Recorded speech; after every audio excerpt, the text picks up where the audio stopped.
Você já imaginou uma cidade inteira se rebelando contra uma vacina, ruas virando trincheiras, bondes virados, barricadas em chamas e o exército nas ruas? Não.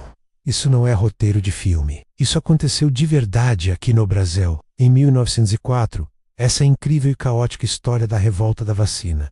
O dia em que o Rio de Janeiro pegou fogo. Para entender essa confusão, a gente precisa voltar no tempo. No início do século XX, o Rio de Janeiro, então capital do Brasil, era um lugar complicado. Era nossa cidade maravilhosa, mas também era um lugar com sérios problemas de saúde pública. Varíola, febre amarela, peste bubônica. Essas doenças matavam milhares de pessoas todos os anos. Os cortiços, habitações populares superlotadas e sem saneamento básico, eram o cenário perfeito para a proliferação dessas doenças. A situação era tão grave que o Rio ganhou o apelido de túmulo dos estrangeiros. Foi aí que entrou em cena o presidente Rodrigues Alves, com seu lema sanear e modernizar. Ele queria transformar o Rio de Janeiro numa Paris tropical, uma cidade moderna, limpa e digna de ser a capital da República. Para essa missão, ele escalou duas figuras importantíssimas: o engenheiro Pereira Passos, como prefeito, e o médico sanitarista Oswaldo Cruz, como diretor-geral de saúde pública. Pereira Passos iniciou uma reforma urbana radical,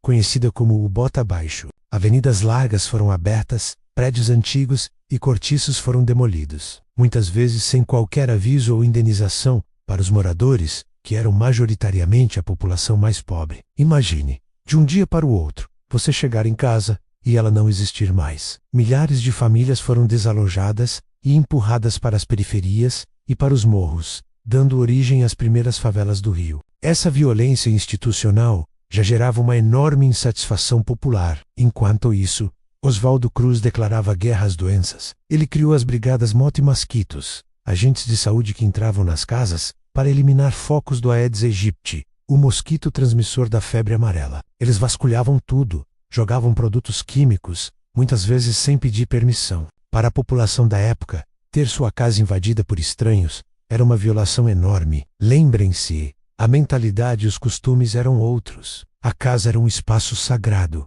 e a entrada forçada desses agentes era vista como uma afronta à honra da família. O estopim para a grande revolta, no entanto, veio com o combate à varíola. A doença era devastadora, e a vacina, já conhecida há mais de um século, era a única solução eficaz. Então, Oswaldo Cruz convenceu o governo a aprovar uma lei que tornava a vacinação obrigatória para toda a população. E aqui, a coisa desandou de vez. Pense comigo, a população já estava revoltada com as demolições, com a invasão de suas casas pelos matamosquitos, e agora o governo queria obrigar todo mundo a tomar uma injeção. A desinformação corria solta. Jornais de oposição e boatos espalhavam que a vacina era perigosa, que era feita de pus de vaca doente, que causava outras doenças. Diziam até que era um plano do governo para controlar ou até matar os pobres. A obrigatoriedade foi a gota d'água. A lei previa multas e até mesmo restrições para quem não se vacinasse, como não poder se matricular em escolas, casar ou conseguir um emprego público. E o método de aplicação era visto como imoral. Naquela época, a vacina era aplicada no braço. Para as mulheres, mostrar o braço em público para um aplicador desconhecido era considerado indecente. A resistência não era apenas contra a vacina em si, mas contra a maneira autoritária e violenta como o Estado estava impondo suas vontades sobre o corpo das pessoas. Em novembro de 1904, a revolta explodiu. A população foi para as ruas. O que começou como protestos rapidamente se transformou numa verdadeira guerrilha urbana. Barricadas foram erguidas com móveis, paralelepípedos e bondes virados. O centro do Rio de Janeiro virou um campo de batalha. Houve confrontos violentos entre os manifestantes e a polícia.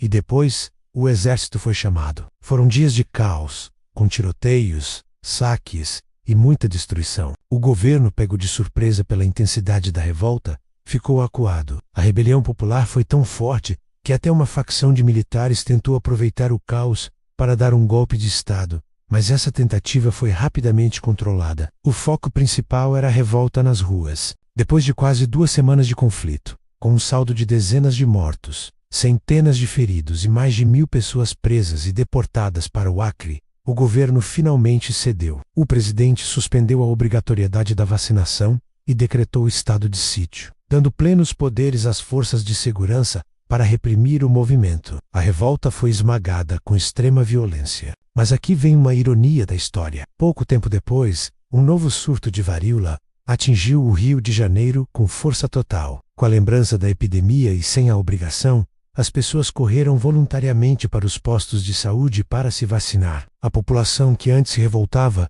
agora fazia filas para receber a proteção que antes rejeitava. Oswaldo Cruz, que chegou a ser chamado de inimigo do povo, anos mais tarde foi reconhecido como um herói nacional por seu trabalho no combate às epidemias. A revolta da vacina é um evento complexo e fascinante da nossa história. Ela nos ensina muito sobre a importância da comunicação na saúde pública. Não basta ter a ciência e a solução. É preciso dialogar, explicar, construir confiança e, acima de tudo, respeitar a dignidade das pessoas. Foi uma revolta contra a vacina, sim, mas foi, principalmente, uma revolta contra o autoritarismo, a exclusão social e a violência de um Estado que queria modernizar o país a qualquer custo, passando por cima do seu próprio povo. Uma história que mais de um século depois ainda ecoa e nos traz lições valiosas. E aí, o que você achou dessa história? Deixe seu comentário aqui embaixo, vamos conversar sobre isso. Não se esqueça de deixar o seu like, se inscrever no canal